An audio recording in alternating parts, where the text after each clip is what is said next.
If you're new to fishing and nothing bites, you're probably changing the wrong thing. Most beginners blame their rod or lure when the real problem is the spot, the depth, or a bite they never noticed. One mistake can make a pond full of fish seem empty. Another can lose the fish after you've already hooked it. Fix these 10 mistakes in order, and you'll always know exactly what to change when the fish won't bite. Mistake number 1 is bringing too much gear without choosing a starting setup. A huge tackle box feels like preparation, but every extra option creates another decision.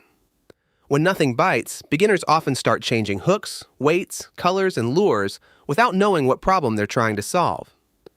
For basic freshwater fishing from shore, begin with one medium light or medium spinning rod, a matching reel, and manageable line.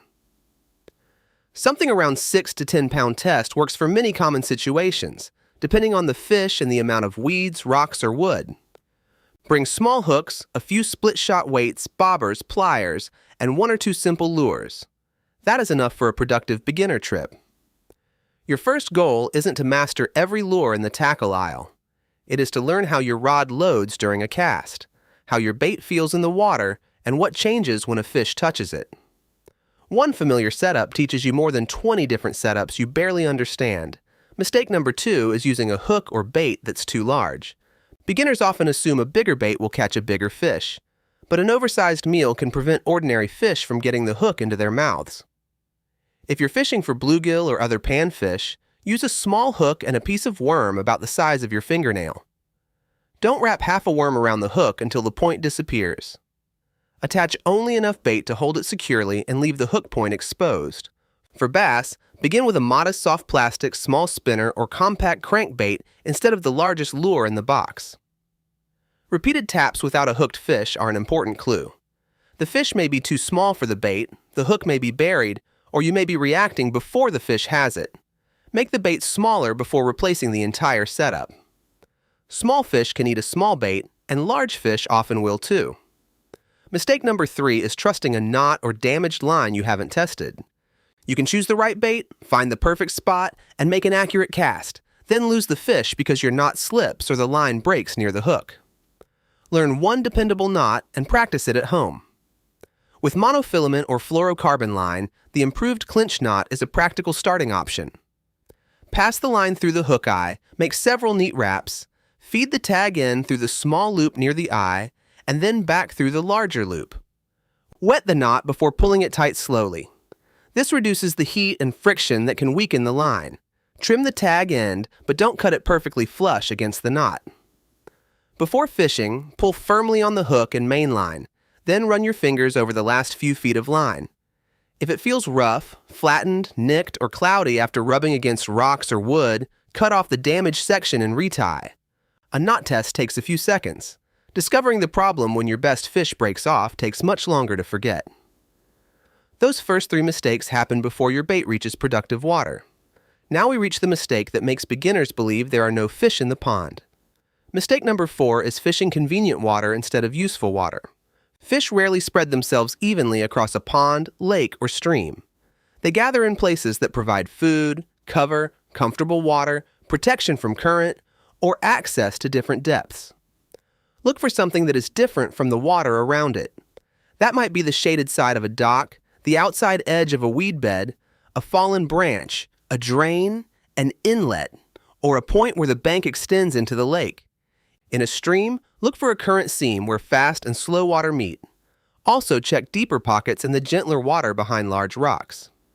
On a breezy pond, try the bank the wind is blowing toward. Wind can push insects, plankton, and small bait fish toward that side.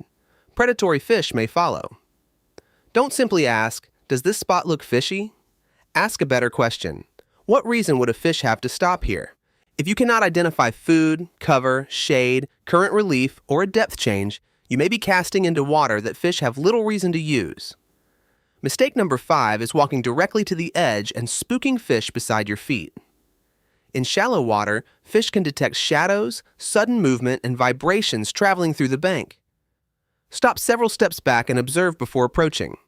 Look for tiny fish, surface dimples, weed openings, shade lines, moving water, or a darker band that could indicate greater depth. Make your first cast while you're still back from the edge. Fish often patrol surprisingly close to shore, especially early in the morning, late in the day, around shade, or where the bank drops sharply. If you march to the water and immediately cast toward the middle, you may be standing directly above your best target. Keep your shadow off the water when possible. Move quietly and fish the near water before stepping closer. Once you disturb a shallow fish, you may have to wait for it to return. Mistake number 6 is casting randomly or trying to reach the horizon every time. A long cast is useful when the fish are far away. When they are close to cover, accuracy and organized coverage matter much more. Picture the water in front of you like a clock face. Make one cast slightly left, one straight ahead, and one slightly right. Then repeat those angles at a different distance. This fan pattern helps you cover new water instead of repeatedly casting through the same empty lane. Near a dock, weed edge, or fallen tree, cast beyond the target and retrieve alongside it. This keeps the lure in the useful zone longer and avoids dropping it directly onto a fish. In moving water, cast slightly upstream and allow the bait to travel toward the slower seam in a natural direction. When you get a bite, remember the angle and distance. Repeat that cast before exploring somewhere else. Fish frequently group together around the same small piece of cover. At this point, you have a manageable setup, a strong connection to the hook, and a reason for choosing the water you're fishing. If you still aren't getting bites, the next mistake is often responsible. Mistake number 7 is fishing every bait at the same speed and depth. Fish can be present without being willing to chase a lure several feet above them. Changing colors will not solve a depth problem. Begin with a slow, steady retrieve that allows you to feel the lure working. Every few turns of the reel handle, pause briefly. A fish that followed without committing may strike when the lure stops and appears vulnerable. If you're using a sinking lure, let it fall for the same short count on every cast. Begin with a 2 count and retrieve. If the lure never touches weeds, rocks, or bottom, try a longer count on the next cast. If it snags constantly, shorten the count, raise the rod tip, or choose a presentation that runs higher. With a bobber, adjust its position so the bait hangs just above the weeds or bottom instead of drifting uselessly near the surface. Change one variable at a time. Test depth first and speed second. If you change the lure, depth, retrieve, and location simultaneously, you won't know which change caused the bite. Mistake number 8 is watching the scenery instead of the line. A bite doesn't always pull the rod out of your hand. Sometimes the line jumps, moves sideways, tightens slowly, or stops sinking sooner than expected. After casting, keep the rod oriented toward the bait with only a slight bow in the line. You want enough slack for natural movement, but not a giant loop floating across the surface. Watch the exact place where the line enters the water. If it twitches or begins traveling in an unexpected direction, reel down until you are almost tight and prepare to lift the rod. With a bobber, don't only watch for it to disappear. A fish may tilt it sideways, pull it slowly across the surface, or lift the weight and cause the bobber to rise. Any unexplained change is information. It doesn't always mean a fish, but it deserves your attention. This is why learning one setup is so valuable. Once you understand how the bait normally behaves, abnormal movement becomes much easier to recognize. Mistake number 9 is setting the hook too soon, too hard, or with too much slack. Your response should match the bait and hook you're using. With a worm under a bobber, don't swing at every tiny peck. Wait until the bobber stays down or begins moving steadily. Reel until you feel weight, and then lift the rod smoothly. With a moving lure, continue reeling until the rod begins to load, then pull back firmly. A dramatic overhead swing usually isn't necessary, especially with light line. Circle hooks are different. They are designed to slide toward the corner of the fish's mouth as steady pressure develops. Instead of making a sharp hook set, reel down smoothly and allow the rod to load. Once the fish is hooked, your job changes from striking to maintaining pressure. Keep the rod bent and the line tight. If the fish pulls hard, allow the reel's drag to release line. Don't crank the handle while line is actively coming off the reel. Hold steady, then recover line when the fish pauses or swims toward you. Use sideways rod pressure to guide the fish away from weeds, branches, and dock posts. Avoid pointing the rod directly at the fish because that removes the rod's ability to absorb sudden movement. As the fish approaches the bank, keep it in the water until you're ready to land it. If you have a net, lead the fish head first over the opening instead of chasing it around with the net. Wet your hands before touching the fish, support its body, and remove the hook carefully with pliers. Know the local rules for licenses, seasons, species, sizes, and harvest before fishing. If you can't confidently identify a fish, release it safely rather than guessing. You can now prepare, locate fish, present the bait, recognize the bite, and land the fish. The final mistake determines whether you spend the rest of the day learning or repeating the same unproductive cast. Mistake number 10 is staying in an unproductive spot without making a useful adjustment. Some beginners change lure colors every few casts. Others remain in the same place for hours because moving feels like admitting defeat. Instead, use an adjustment ladder. First, cover the spot with several purposeful casts at different angles. Second, change the depth. Third, change the speed. Fourth, try one genuinely different presentation, such as replacing a moving lure with a small worm under a bobber. If you still see no bait fish, surface activity, follows, taps, or other signs of life, move to the next piece of promising cover.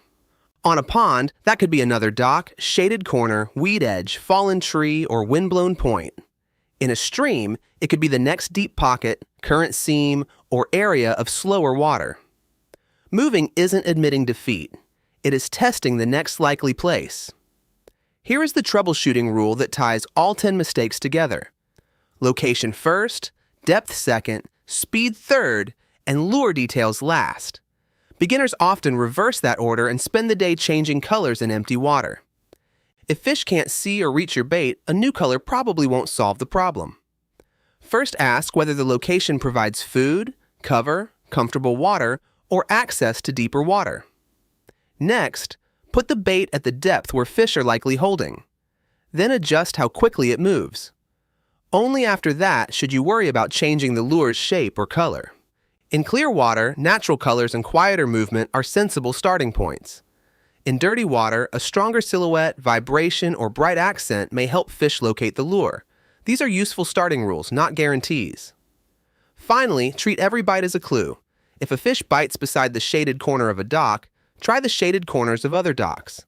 If it bites after a 5-count sink followed by a slow retrieve, repeat that exact sequence. If every bite comes where weeds meet open water, stop wasting casts in featureless water. Remember the angle, depth, speed, and type of cover.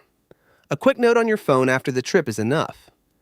Your next trip can begin with evidence instead of another tackle box guessing game. So here's your plan for the next time you fish. Bring one simple rod setup, small bait, pliers, eye protection, and any required license or safety gear. Stay back from the bank and observe before your first cast. Choose a spot that gives fish a reason to be there. Test your knot, make controlled fan casts, and watch the line. Start with a slow, repeatable presentation. If nothing happens, change the depth, then the speed, then the presentation, and finally the location. When you get a bite, repeat the exact cast that produced it. You don't need perfect gear or secret knowledge. You need a clear reason for every cast and a calm process for deciding what to try next. Once you can find fish and recognize a bite, the next challenge is choosing what to throw. Watch best fishing lures and when to use them next. It gives you a simple lure selection system without requiring a giant tackle box.